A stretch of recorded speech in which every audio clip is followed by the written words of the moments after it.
Hello and welcome to Australia on 99.9 for Cricket Every Day. Hey, Bharat, it's me, Mel Farrell and Bharat Sundaresan, because we like to say his name properly, bringing you lots of chat about Australia and cricket and whatever else we might want to.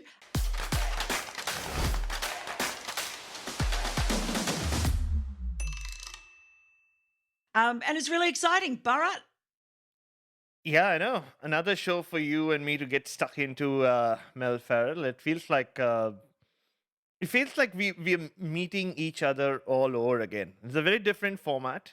I would assume. I don't know. I mean, let's see how this goes. I know it's been formatted for us, but we generally don't stick to any format.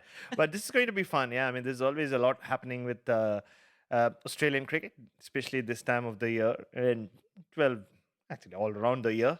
But you and I will be there to talk about it weekly, bi-weekly. I don't know what the word is for like thrice a week in that format. But yeah, tri-weekly. tri-weekly. There you go. And yeah, so it's exciting times ahead. It is, of course, joining Jared Kimber's empire that Mhm. he's building. Well, he's not like an evil emperor like in Star Wars. That's not what we want to suggest. But because he's given me something to read, and I'm not very good at reading things. But I think I need to do this. Maybe in my best radio DJ style. Australia on 99.94 is your new home for your team content. Oh, no, that's meant to be Australian content. It's a generic one, hey? We'll be dropping into your podcast feed on YouTube or the 99.94 app several times each week. So please rate, review, and subscribe. Also, if you get a chance, go check out the Mitch Johnson Show, where the former Aussie Quick talks about his life and cricket. You can find it where you listen to podcasts or on YouTube. Thanks for joining Cricket's Conversation. Geez, stuffed you over there, isn't he? Because it's the Mitch Johnson Show. Totally omits the fact that you're doing the podcast with Mitch. Stuff you, Bharat. It's all about Mitch Johnson. Well, look, you know me, Mel. I like to stay on the sidelines, and the show is about Mitch Johnson. But you know, if you hear any conversation which involves me, at some point you will get to hear about my life as well. So yeah, it's the Mitch Johnson show, co-piloted, as Jared Kimber says, by me.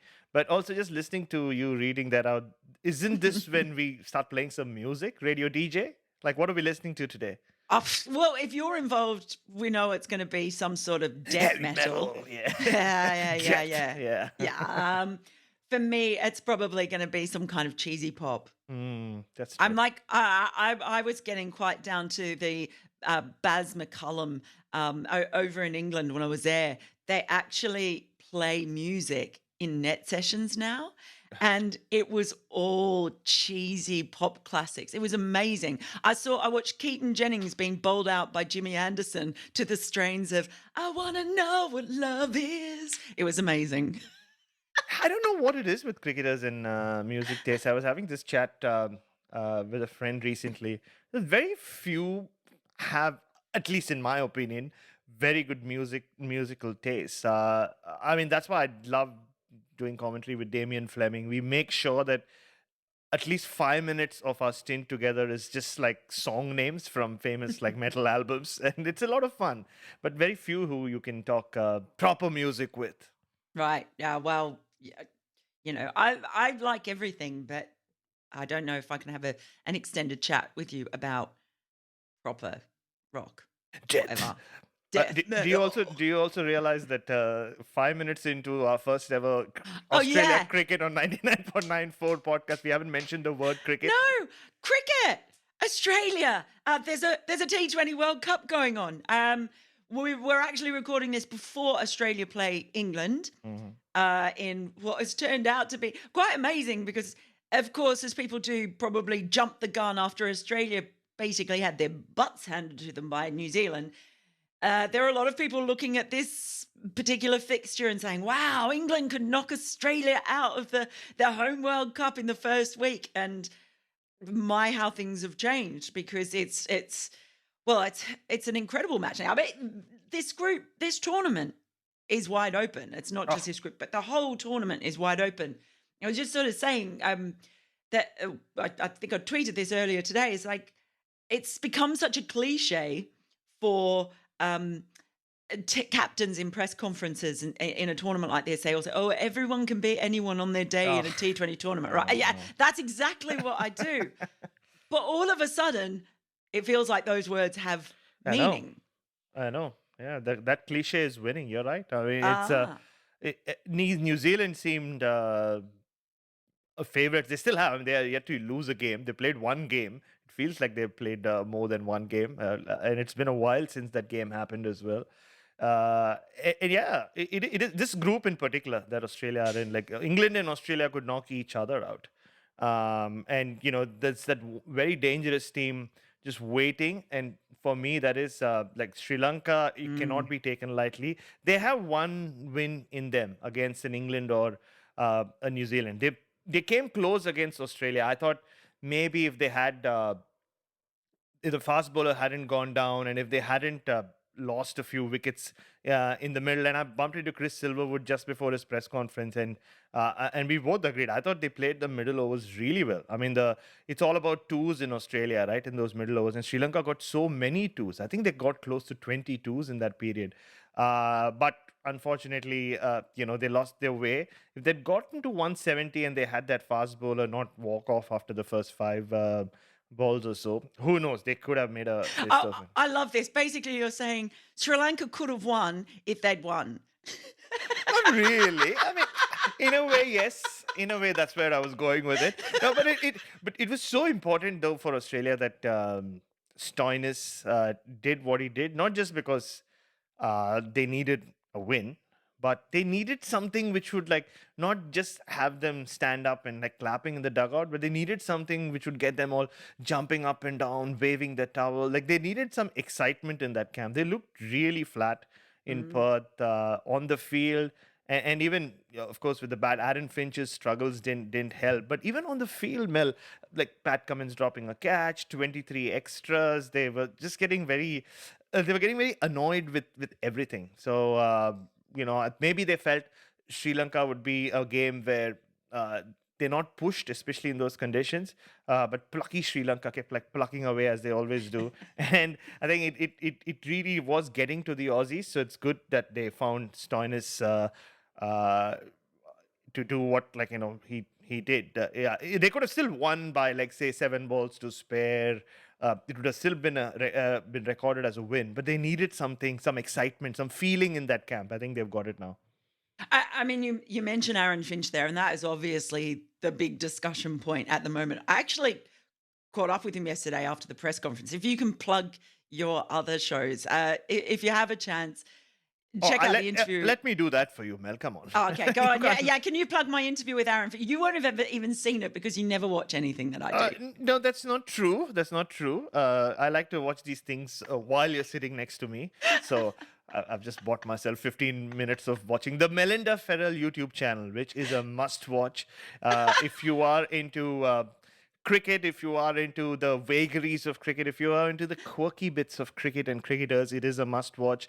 The Mark Adair video is sensational. I'm yet to watch it, but I'm sure it is sensational. Oh, this is not No, good. no, but honestly, I did see bits and pieces of your Finch video, and yeah, you kind of basically called him.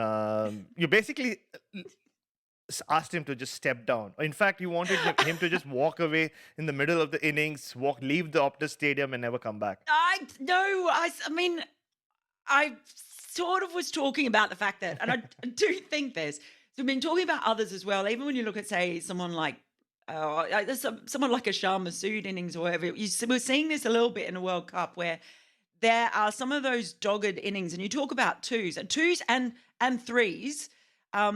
Are hugely important in this tournament because there is something in it for the bowlers.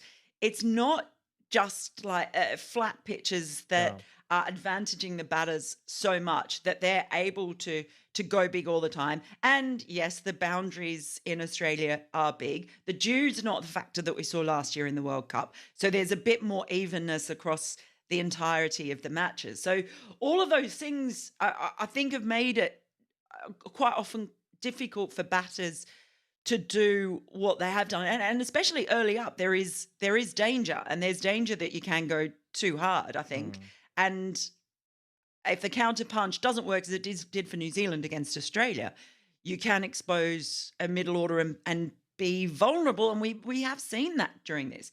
So sometimes I think those sort of, and this is what I put to Aaron, that those some of those scrappy, dogged, and for want of a better word, ugly. And he's like, "What are you calling? Are you saying I batted ugly?" And I was like, "Well, yeah." And then, mhm. I mean, he's such a good guy. He Yeah. took that in his the right spirit, and he did see that. And I do. I know that there's a lot of questioning over his performances, and his place in the team, and everything else. And it harks back to Owen Morgan, I think, from Mhm. 12 months ago. There's a lot of similarities in what's happening there. Um, but I do sometimes think, that it's not necessarily as easy. I don't think that you're going to see, especially if Dave Warner gets out early. It's a difficult thing to then say Aaron Finch has to just come out all guns blazing. And is that necessarily the right thing? And obviously, that was the slowest innings in T20 internationals with 40 plus balls or whatever. So people will point to that. Yeah, that's maybe a little bit too much, and he couldn't get going. But do you think there's a little bit of, I don't know, people just being quick to point and say, well, he should be smashing it out of the park? I think he's been in very good T20 form in the last 18 months or so. And it was one of those days, and I've seen a lot of batters have that, even when you are doing well, where nothing comes off. No wonder he was getting so frustrated that even when he was hitting the ball up in the air, it was falling into no man's land. I'm sure there are times as a batter you just want to get it over with almost. You don't want to get out, but you just want to either hit a six or get out. He was not even able to do that. I mean, there Yeah. were times when he was trying to open the face of the bat, just push it to point, but the ball was going to, a very fine third man. It was just one of those crazy days. And interestingly, even though people will talk about how ugly it was or how slow it was, he ended up playing a role that Australia needs someone to play, which is basically see them through. Uh, because they have a lot of power in that middle order. Maxwell, Marsh, Stoinis, David, Wade. I keep trying. Whitey. Yeah, I I know know. you I'm like so swear. used to going Wade. Whitey. That just slipped through. Matthew Wade. So they have so much power. They need someone, which is why I have been banging the door down from the beginning that they need Steve Smith. In Mm. these conditions where you, again, going back to the twos, you still need some fluidity in the middle order. We've seen it with Virat Kohli, we've seen it with Devon Conway, we've seen it with so many other players in the middle overs. I think Dhananjay De Silva in one of those, Kusal Mendes, I should say, in one of those games as well against Ireland. So you need a guy like that.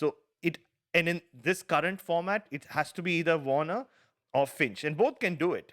Both can kind of carry the innings through.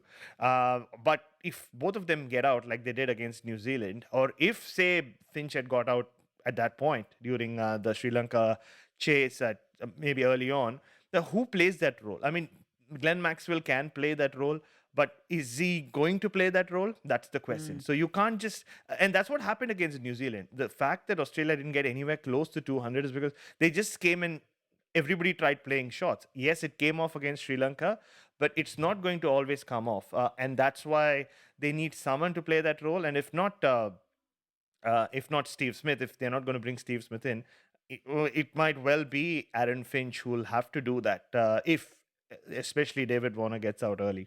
And I mean, you talk about Steve Smith, and I absolutely agree with you about that kind of play. And that's sort of what I was saying when I mentioned Sharma. But then you look at, like, Virat has found it very hard to get going early as Yeah. well.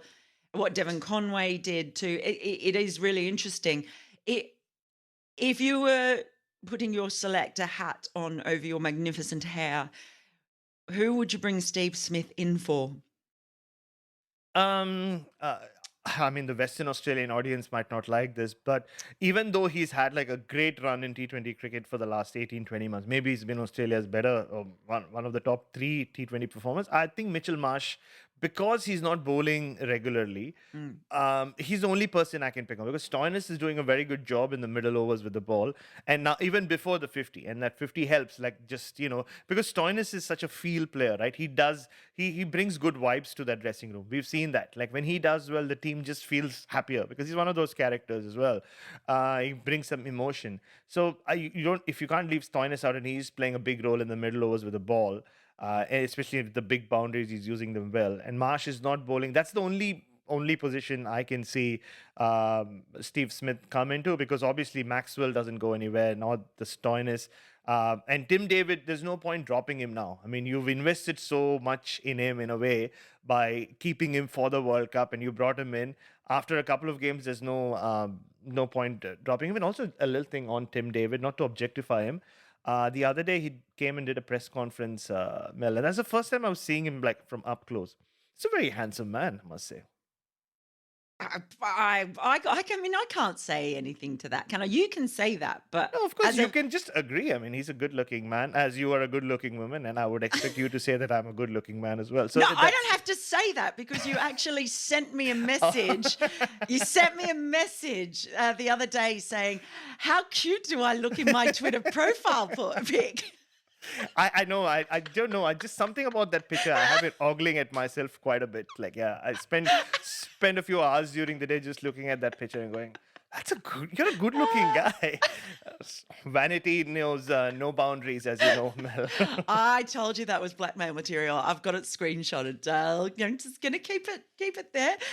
Yeah, look, it's very interesting. I also thought the other thing that was interesting, and there's been some talk around this as well. Australia are in Perth. I mean, they're at home and they're at Perth, where it's the quickest. I mean, Mitch Marsh told me that he reckons when it's been prepared well, it's faster than the Wacker, Yeah, it right? is. Yeah.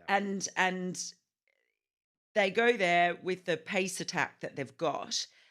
Uh, is that pace attack, which is brilliantly talented as it stands, going to win them a World Cup? I sort of feel really sorry for Kane Richardson. I'll tell you why. But like a year Mm, ago, a bit over a year ago, I was talking to people within the Australian camp, influential people, who said that Kane Richardson was the most valuable T20 bowler that Australia had. yeah. And because of how Josh Hazlewood developed as a T20 bowler, and then having well, Stark doing what Stark does, he Yeah. just can't leave him out.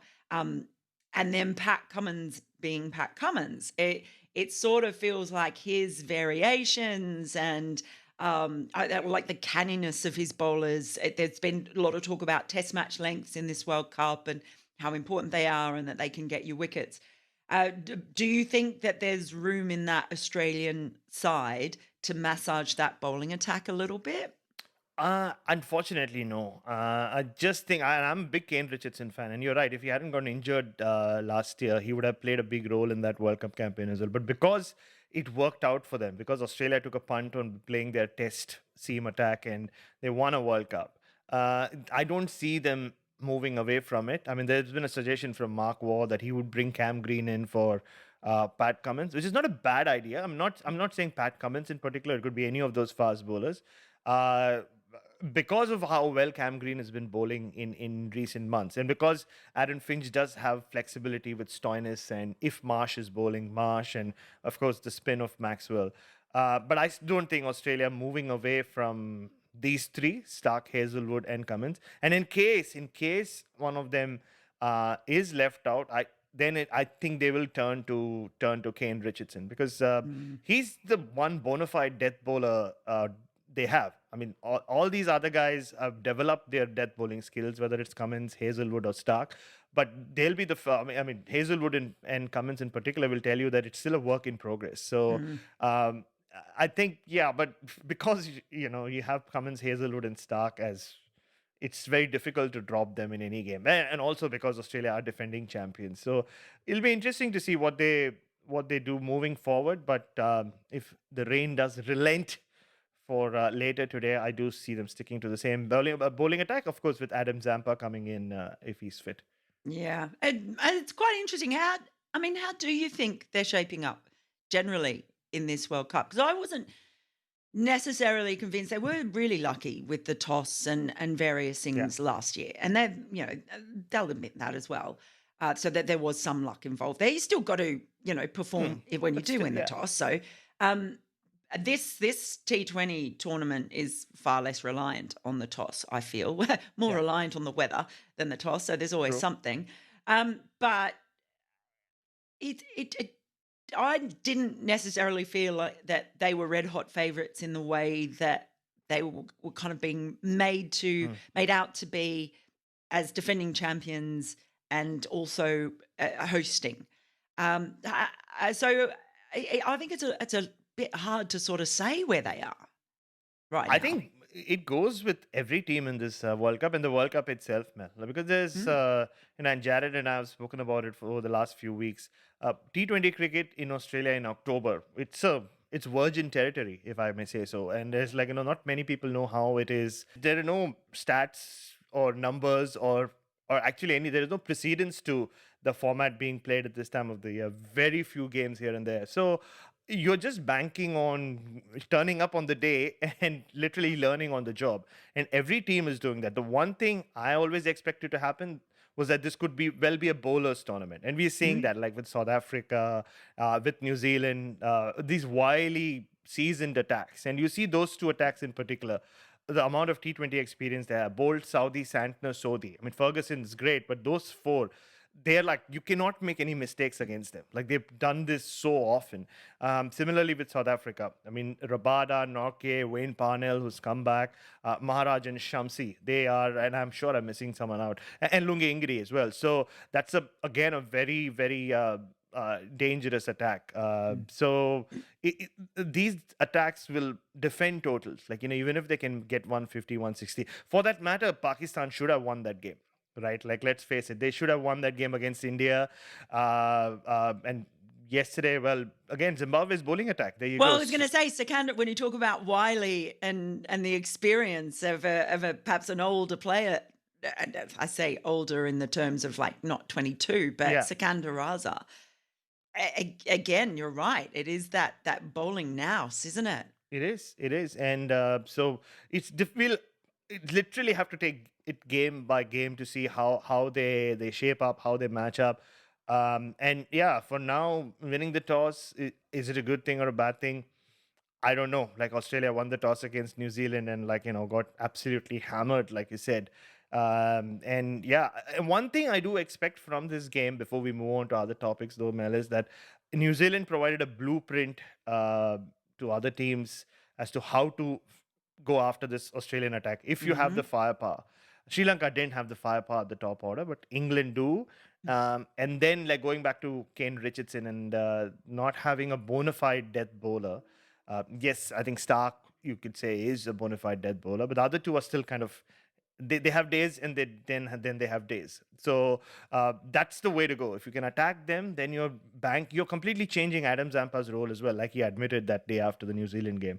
So that's what I expect. And again, that will be another challenge for Aaron Finch and his team to kind of overcome, and which will tell you how they shape up after that.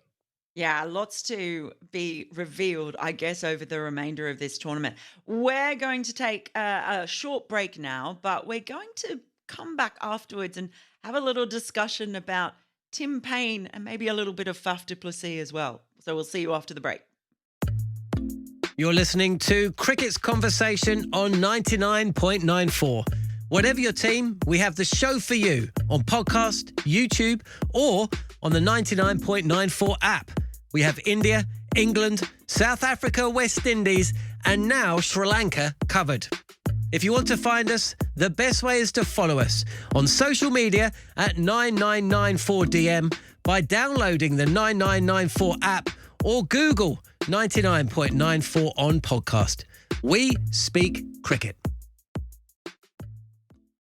Well, look, it's quite interesting timing, isn't it? That we have two books being released. I wonder if there was any collusion in the timing of this, because Tim Paine is releasing a book, Faf du Plessis is releasing a book, and of course, the subject of Sandpaper Gate has come up at an opportune or an inopportune time, and some different versions Hmm. of what's going on.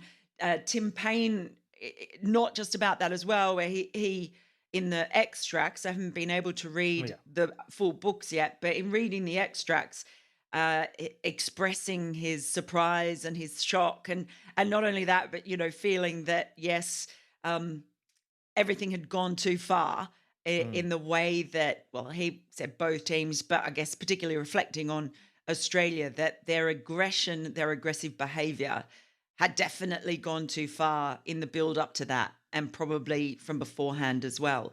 Faf du Plessis was interesting in that he did also reflect on that, but he also didn't really blame them, and that fits in with some conversations I've had with other South African cricketers as well, where essentially, two teams going hard at it, desperate to do whatever they can to win, and it all just boiling over. What have you made of what Tim, I guess in particular, has said about that incident? So we can talk about some of the other things he said as well. Yeah, I mean, firstly, we need to find who the publishers are. If it's the same publishers, then well done indeed. Yeah, Yeah. and it also kind of sets up that Australia South Africa Test series later this year perfectly. I mean, now I think this is just the appetizer, right? Once this World Cup is over and once the West Indies series is over, it won't just be extracts. By then, like people would have read these two books and compared it. Some of our friends who do a lot of that, without taking names, would definitely have done that, sort of swallowed the book up in overnight, both of them, and then it look. The thing is, there were always going to be many versions, right? And there'll be many more versions that'll come out in the next uh, few months and years, and who knows how long. Everyone involved in that series at some point is going to write a book. And in Australia, pretty much every cricketer has a book that comes out, more or less. And men's cricketer, women's cricketer, it's all the same. So yeah, I mean, what I found interesting about the Tim Paine thing also was how where he talks about how South Africa were getting stuck in during that fourth test. Yeah, Once saying they were everything playing with the seam, they were basically. playing with this He was accusing them of ball tampering in the very next test. in the very next test. And having spoken to cricketers like from Australia and South Africa who were involved in that series, who historically have been involved in Australia South Africa series, there has always been that argument, like who does it more in a strange way. Some Australians believe it's the South Africans, South Africans believe it's the Australians, which is basically the essence of this Tim Paine v Faf du Plessis, if you want to call it that, book war right now, right? Like when and and I think that's pretty much my take on it. Like, nobody will ever know exactly what happened, right? Like, or but some of the things both have touched upon, the ill feeling between the two teams, the broadcasters getting involved, and this is a topic which has been discussed to death. I know, with what happened with Faf du Plessis when he came to Australia. When was it? A year? Oh no, actually, a few months prior to Mm, that. the Mint uh, Gate. the mint gate, so all of that, I think it came to a boil, and everything that was happening in Australian cricket as well at that point, it all just came to a boil, and yeah, it just went poof. And now 4 years later, is it 4.5 years later, it's back to, and this is like, let's not forget, this is the first time Australia and South Africa going to play each other in test cricket since that infamous incident. It feels like so long back, but Yeah. they haven't faced each other at all after that. So yeah, it's gonna go boof again, How's it going to go? boof in like No, he's gone. He was the coach at the time, Boof. He's gone. We've had Oh, another coach and another coach since then. that is true. Yeah. We've also got another captain since then. And Tim Paine also spoke about the way his Yes, departure yes, was yeah. handled, and I guess what he saw as a lack of support, the time bomb that he kind of probably Yeah. knew was there, and I mean at the time I remember being on the Zoom, because it was all Zoom then, the press conference with Cricket Australia, and basically asking the question: Is the code of conduct fit for purpose? And this also fits in with the whole sandpaper gate thing too, and just like Dave Warner's captaincy ban or leadership ban being overturned. There seems to be a number of things within that code of conduct that Yeah. perhaps need to be looked at, and I guess they should always be constantly revised, because if you're constantly going back and having to change it to fit the circumstance that arises at the time, Yeah. does make you question it a little bit, doesn't it? Yeah, but exactly. And pff, but how do you design a code of conduct which covers all these everything that has happened, right? I mean, Yeah. from Sandpaper Gate to what happened with Tim Paine towards the end, or like what led to his international career pretty much coming to a premature end, as you would feel. How do you, I mean, between the two and then everything else, how do you have a code of conduct which kind of can deal with all of it? So, in a way, that term that Australians love to use, it's always going to be a moving circus. And again, I think that we can. know. I think we say movable feast. I've Oh, never yeah. heard of a moving circus. I think I just came up. I just made that up. Australians love to say moving circus. Okay, sorry. They love to say moving feast. Yeah, I don't know why I said circus. A movable feast. A Not movable moving. feast. It's not like one of those progressive dinners where you're just moving while feasting. A Oh, movable right. feast. It's not Yeah. one of those. A movable feast. Maybe we should start using moving circus. Maybe that should be the name of this podcast. I think Australia on. I think you're conflating movable feast with traveling circus, which is what we're on in this World Cup. That is true. It's not a traveling caravan. It is a traveling circus. But no, again, just on the Tim Paine thing as well. Just speaking to Australian cricketers, past and present, there's always been this feeling, and I'm sure you've heard this from many people, Mel, that when it comes to uh, an Australian cricketer being in a position that he shouldn't or he's been put into, whether it's, I mean, I'm not saying Tim Paine was put into any position. I'm just saying whether it's the Tim Paine position or what happened to the late Andrew Simons during Monkey Gate or various other circumstances where it's the focus is suddenly on the player for negative reasons. There is this feeling that Cricket Australia kind of washes their hands of them.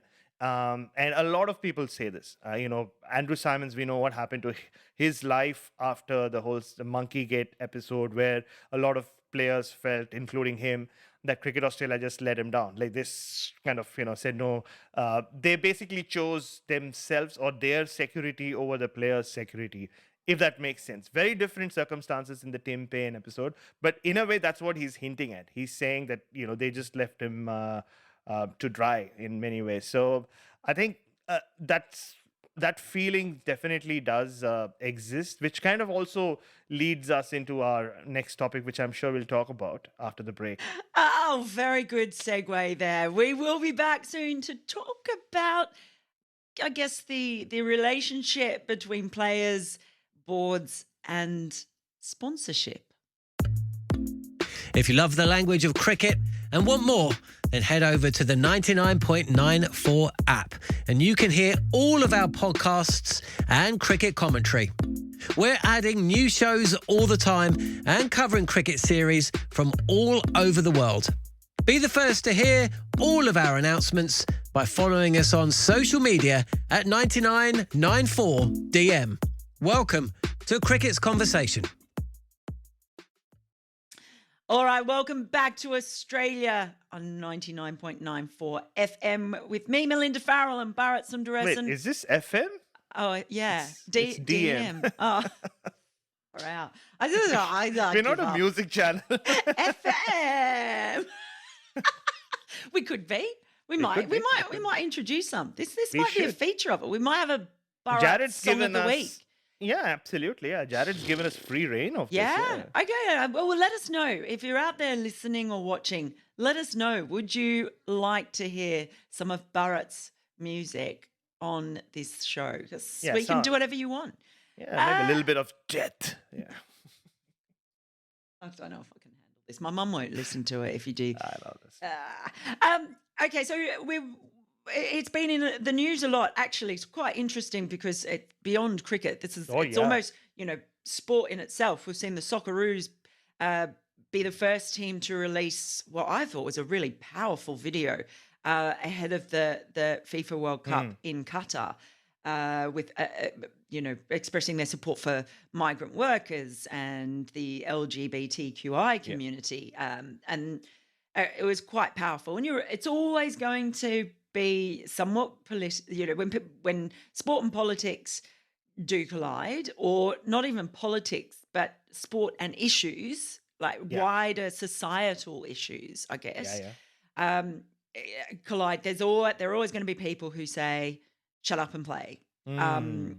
take the money and do what you're told," Yeah. and others who I don't think you can ever completely separate um, one part of life from another like that, in that, because otherwise, if you're a sports fan, it should be like, well, you're not allowed to have an opinion on anything else. Yeah. Yeah, people do. People are human beings who have opinions on stuff in life, because we all do. If no one's ever allowed to have an opinion or express it on things that are important and that affect us or affect you or affect their families, then I just don't see how that works in a functioning society. Um, and I know, yeah, you've spoken a bit about this on ABC as well, but with Pat Cummins talking about climate change, kind of being backed Yeah. up a little bit by Adam Zampa, Usman Khawaja saying a few things as well. It's not the first time that you've had a player express concern about a sponsor. Or in the case of, say Hashim Amla or Fawad Yeah. Ahmed not wanting to wear, or Usman Khawaja not wanting to wear a beer Yeah. logo. So but this is a wider issue, and actually, it's kind of timely talking about climate change, because look at what's happening. We've got our third La Nina weather effect, La Nina. La Nina, in Australia. And cricket is a sport that is going to be affected by climate change more than many other sports, right? It's totally dependent on having whether it be the soil, whether it be the weather conditions, whether it be the availability of water to prepare grounds, all of these things. Um, and I think it's sort of been blown up a little bit. It's not like Pat Cummins has had a strop and said, Yeah. I'm not. He's actually had a discussion with Nick Hockley, the CEO of Cricket Australia, which I think is healthy, right? Because also, if you're a sponsor, do you want people who really don't believe in your product, don't care, and will just say some paid lines? Or do you actually want them to be proud of being sponsored by you and wanting to be authentic in sort of, putting your messages out there? I thought that actually the head of Alinta, there was a story in the SMH by Vince Regari, and I think it was Origin Energy, actually. So it was to do with the netballers, the Diamonds, who also had an issue with sponsorship. It's kind of saying that there should be more collaboration and talk Yes. and discussion and understanding, I think, across the board on what sponsors want to do and what players feel comfortable in promoting.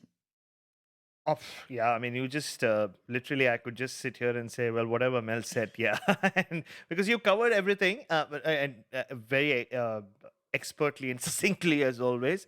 But before we get into it, and this is, I'm not underplaying the devastating effects of La Nina, but you're right about climate change. La Nina historically is known to be an Ashes fan. La Nina strikes every time there's an Ashes held in Australia. But now, La Nina is here for a T20 World Cup, the first ever T20 Men's World Cup in Australia. So, which just tells you that we have no control over what's happening. We have no idea. Right, we were joking about this before we pressed record, where a lot of locals I spoke to today have said that, and it's a thing that they say in Australia always, right? Oh, man, no, don't worry at all. The wind is coming from here. If it comes from here, it will stay. If it goes from there, but maybe it was true till a few. I've even heard, like, my favorite one is a friend of mine in Adelaide who grew up in the country in South Australia. He could make out which, apparently, when he was growing up, whether it was raining or not based on which direction the ants were walking in. And I think I know there is some science to it. There is some Yeah. logic to it. And the ants know better than us. Yeah, When you the do ants know go it's going to marching. rain. Yeah, well, you do know it's going to rain when you see the ants going crazy. Exactly. Yeah. Yeah. The ants go What's that song? The ants go marching one by one. Hurrah. I don't know. I'm on all these children's songs thanks to Isha. That is uh, that is so not the ants that go marching past. Oh my gosh. Oh, This sorry. we're back to the traveling feast. The No, ants this is go marching to a traveling feast. That well-known Australian saying. It is a very well-known Australian saying. Yeah. As Australians love to say. When the ants go marching with the moving feast, what we have is La Nina. It's like, yeah, it's what gets taught in Australian schools the first week anyway. But no, and you're right. I mean, and think about it, right? Like the sponsors come into the sport not just for the sport but for the players. I mean, and it's true. I mean, if Pat Cummins and the rest of the players weren't as good as they weren't doing what they do for Australian cricket, would you get the sponsors? And I'm not saying it's purely based on Pat Cummins and Usman Khawaja and David Warner. Of course, Nick Hockley and people who run Cricket Australia and the people who run the business side of things have a big role to play in it. I'm not undermining their role either. But I'm sorry about that. But it's about everyone coming together, that collaboration you spoke about. And the era has changed. There was a time, even till 10 years ago, 5 years ago, where sporting bodies, not just in cricket, not just in Australia, literally told their players what they had to do, and he or she just had to do it. I mean, or they didn't even think that they had a voice, right? Like they didn't even think we could, actually, some would very occasionally, but more or less people were like, we just got on. They, like you said earlier, they just got on with life. They said, okay, it's just like, something that, some logo on my t-shirt or on my trousers, I'll just go ahead and play. But things have changed, and if you are getting more and more worldly wise people coming into the sport, or someone like Pat Cummins, who's fortunate enough to travel the world. He's not just going in from 5-star hotel to 5-star hotel and just with the blinders down and focusing on his cricket. Like a lot of people want him to do. He keeps his eyes open. I mean, look how much he did for the COVID affected people in India when he went for the IPL. I mean, there are some players who just went there and they said, oh, it's sad what we see, and they came back. But Pat Cummins went ahead. Look what he did for Sri Lanka 3 months ago, right? He was. And it's not often that has happened in Australian cricket history, where you've had a captain openly speak about the political situation, the financial situation, the economic situation of another country far, far away. He wasn't talking about New Zealand or England, or he was talking about Sri Lanka, a country where a lot of Australians do not know much about.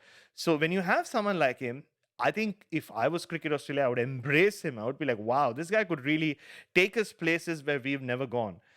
So all we need to do is, and I'm not even saying that players should have 100% voice. We don't want a situation either where every time you bring in a sponsor or you bring in someone, there's an obstacle. But if you have Pat Cummins on the table, or the leaders, David Warner, Usman Khawaja, Steve Smith, and then you have decided upon something, and then tomorrow an individual player has a problem with the sponsor, then they can deal with it, right? Then you can just let Pat Cummins or the leaders or the senior members of that side deal with it. But to say at the beginning that, our job is to bring in the sponsors, your job is to just put on this jersey with the sponsors logo all and go and play the sport, I don't think that works anymore in 2022. And that's why, to repeat my line from the ABC show, it's like, if you have a face and you're saying the face can't have a voice, is there any point having a face?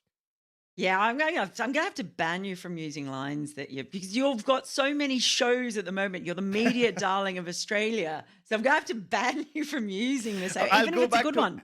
I'll go back to ants were marching to the moving feast. Yeah. Do you know, I was thinking a bit about this though, because where I have some sympathy, I don't know if you've ever been in a situation, but I know that even I have when I've been doing whether it be a video series or when I've been commentating, that I've been asked to do a read or something that promotes something, and I have felt really uncomfortable about it. So I know there was one where I was asked to do a read promoting NFTs. Now, I didn't feel comfortable with that because I know that there's a lot of controversy around NFTs and how ethical they are sometimes in terms of carbon Mm. footprint, but also um, that whether it's some kind of pyramid scheme or I've done quite a bit of reading about it, Right, and I right. still don't understand a lot of it. And because I don't Yeah, understand a lot about something, it, I yeah, don't feel I understand enough to yeah, actually stand up there and promote NFTs. Otherwise, I'm just reading it, and I guess there's a responsibility and players are feeling that responsibility now as well. When you think, 20 years, when you talk about how things have changed, 20 years ago, everything was sponsored by alcohol and tobacco. yeah, Now it's NFTs, uh, oil companies, and betting. yeah, true. And in 20 years' time, are we going to look back at those three kinds of companies and say, well, they were the tobacco and alcohol Exactly. sponsorships of 20 years earlier? I don't know. So you can understand why players might want to educate themselves a little bit as well about these things because I don't know enough, and it does worry me sometimes the things that even I get asked to do, and I'm not a famous international cricketer. You Mm. could end up sort of promoting something that you realize later is not so great. So it's difficult, and I can understand it. Where is the money going to come from next? So ICC, there's a lot of talk about Aramco sponsoring Mm. this tournament as well, and whether or not that's a good place for cricket to get its money from. So it's not an issue, I don't think, that's going to go away anytime soon. Yeah, no, it's not going to go away at all. And I think the more people just talk, I mean, I think, goes with everything in the world. People just need to talk a lot more about it, educate themselves about it. And we are in an era where you can do that, right? Nothing is behind a black screen anymore. You can find out with Aramco, for example, if you want to know uh, why people are so aghast with the ICC signing up with them or bringing them on board. It's out there. It's not that it's you need to go looking for it. That era is long gone. And yeah, it's interesting. I mean, there's also the argument of could sporting bodies be somehow be more self-sustaining, like find their own sponsors, create their own sponsors, but I don't know whether we've reached that point, especially in a sport like cricket. But it is an interesting discussion. It's an interesting topic, and I have a feeling, Mel, as Australia on 99.94, the podcast grows and grows and grows, and the ants keep marching through the. And as the moving circus keeps moving along, we will have plenty of discussions on this topic as well. I think that's a beautiful point to end that topic. Just wanted to mention before we wrap up uh, the WBBL because Mm, this is the Australian cricket show, and so we will be talking about the women's cricket, which you and I have done on other programs and projects quite often before. It's something I have noticed. I've asked a few people about this because look, when you're one of the ants marching along to a movable circus in a traveling yes. feast, Yeah. yeah, you can sometimes it's hard to judge what's happening outside Yeah. that. But I have felt like the WBBL has just been swallowed up. Yep. It's completely been swallowed up by this. I know they tried to make sure that there were no Australian men's games up against the WBBL, but the real estate in online and newspapers, Yeah. TV news, it does. I don't know what the viewing figures have been like, but there have been some great stories. The resurgence of the Sixers this season. Amanda Jade Wellington bowling like an absolute dream and repeating her brilliant figures from last year.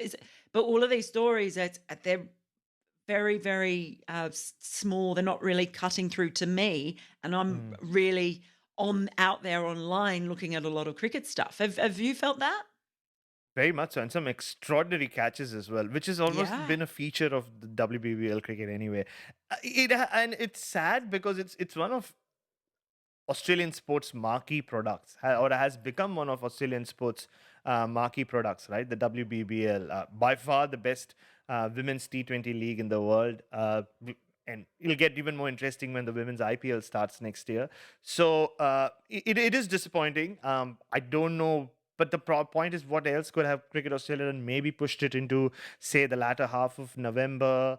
Um, you could argue that with the West Indies coming first up and just where West Indies cricket is now, that Test series might not have gained the same level of interest that even a South African series will. So maybe that would have been a good time for the WBBL.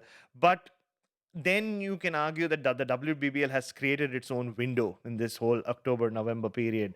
So why move the WBBL? And yeah, but I think it is more of a one-off, Mel. It's sad. I mean, it's unfortunate that it's happening almost in the shadow of the men's T20 World Cup. But I mean, to quote Kane Williamson for a change, it is what it is, I guess. But you know that it's not going to last. I mean, the WBBL's status in terms of where it stands in world cricket, I don't think you can take away. And if you are interested in the WBBL, it's on. I mean, you can go watch it, and it's an exciting season as well. The RS has come in, the Power Surge has come in. So there's a lot of exciting additions to the WBBL as well. And the WBBL, to its credit, I mean, the quality is as high as ever, if not more. So, yeah, I mean, if you are a fan of women's cricket, if you are a fan of cricket, there's plenty of time for you to take a break from the T20 World Cup as well. I don't expect people to be watching every match there is out there. I'm sure there are some. I know you are one of those. I certainly am not, but but there is a space for it. But I think it's just a one-off, and I think the WBBL, ironically, will just come out stronger because there will be some performances, trust me, which will be so good, which will be so out there that they'll get picked up by those covering the men's World Cup and get featured even more. Yeah, well, hopefully that does happen. It's just been a very unusual circumstance this week. Well, that wraps up our discussion of this. Oh, sorry, am I keeping you up? Actually, we were both up. We were both up really late last night because we were messaging after Zimbabwe beat Pakistan. So I know that I am like dark circles under the eyes. And we have to leave for the MCG very soon as well. Yes, we do. So we'll leave it there. But please, give us your feedback. We would love to know if you want to hear some of Bharat's music or other topics that you think that we should be discussing. But hey, this should be fun. We'll be doing this all the time. Yeah, exactly. And it's like an extension of what we do anyway. We just talk a lot of crap. No. No, I think, but this is very, if you were listening to this, I'm sure you've learned a lot, especially about the ants. And and I can have my own segment on Bharat's take on Australian expressions. That should be definitely added as a feature. Okay, we'll give you a test. We'll see how much you're picking up the lingo.